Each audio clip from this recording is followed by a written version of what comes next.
Good morning, students.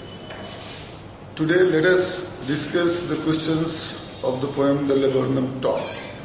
This poem was just taught yesterday, and today we are just going to discuss the textual questions of this poem.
The first question is, what do you notice about the beginning and ending of the poem?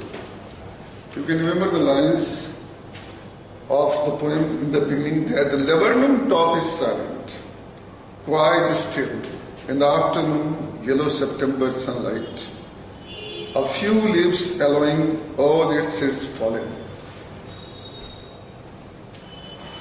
And the last line, and the laburnum subsides to empty. We notice that in the beginning and line and in the ending line, both the things are very quiet and still. It is all quiet and calm. There is no noise, there is no any kind of motion, there is no commotion, there is no sound. It is all stagnant, the things looking very, very quiet. So no movement is there. So we notice in the beginning, what is in the beginning and what is in the ending appear to be same in this poem, The Laburnum Top. So this is about the first question. Let us see the second question.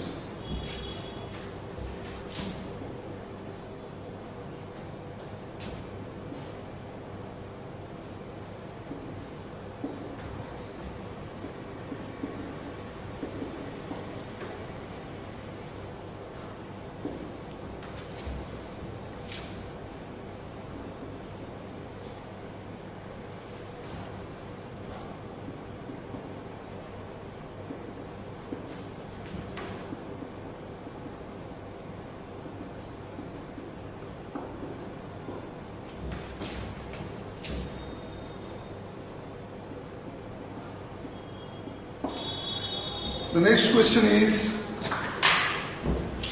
to what is bird's movement compared? What is the basis for the comparison?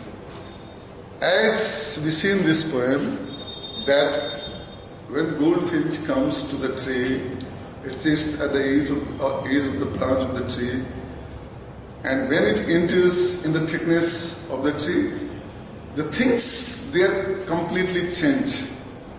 The movement starts, the noise starts coming.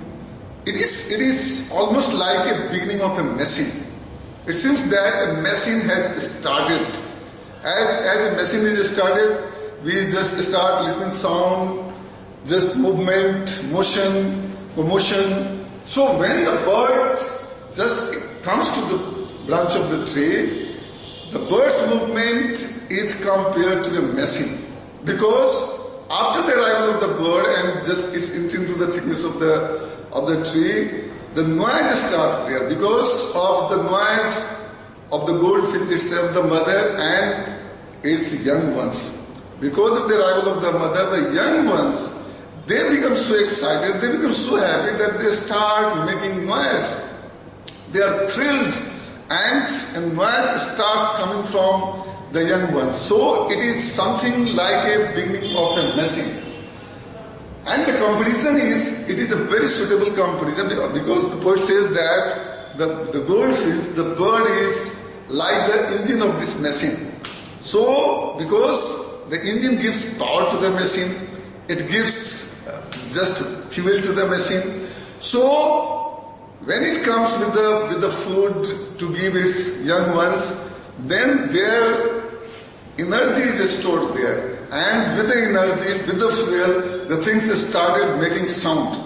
So the basis of the comparison is that the mother who is compared to the very just machine, compared to the engine of the machine, and the whole noise that starts coming there is just something like the making of or the beginning of a machine there, and complete motion and commotion can be seen there. So this is about the second question.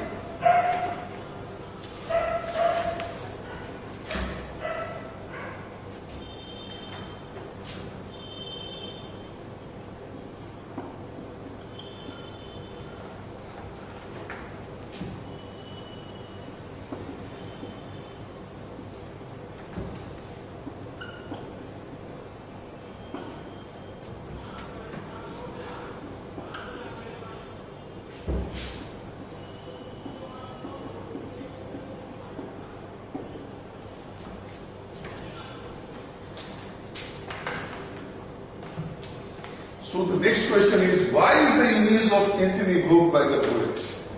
Because as the situation takes place there in the tree, after the arrival of the bird, goldfinch, the things appear to be like the just starting of the engine, as I told you in just the previous question.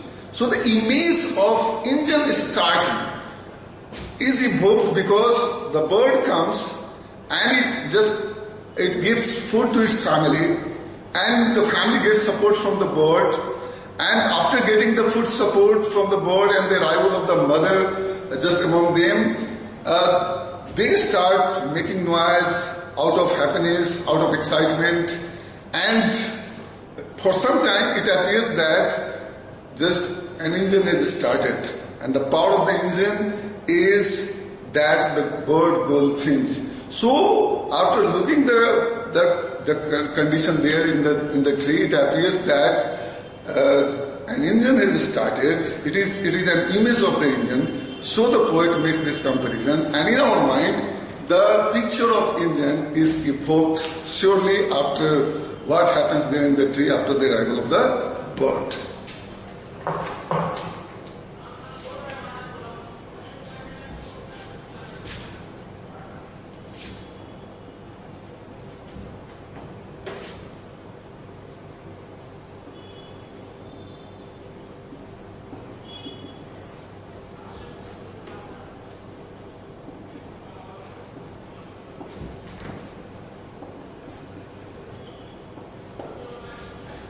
The next question is, what do you like most about the poem?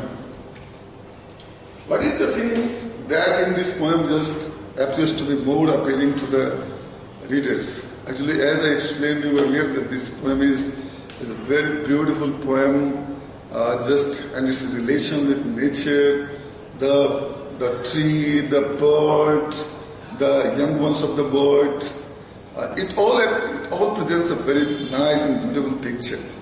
It is how it is just quiet and still in the beginning, and after the arrival of the bird, how the things just change there, how life comes there, how movement comes there, how motion and commotion just comes there, and again, as the bird takes its flight from there, again the things become silent there.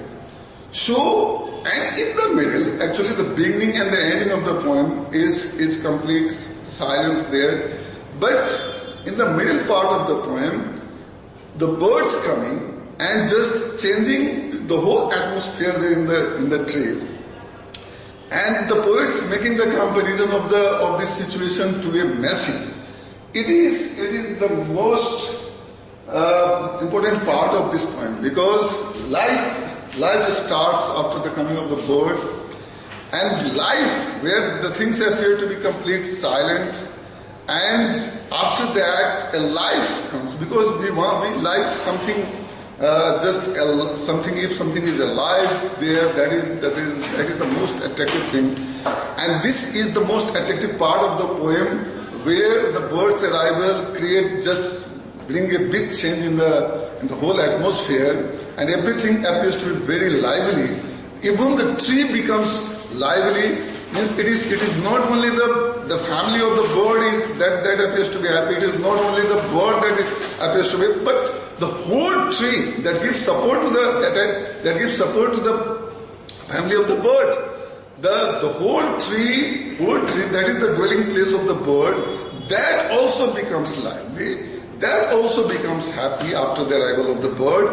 So this part, and that is why the poet has made this comparison. So this part of the poem is the very important part.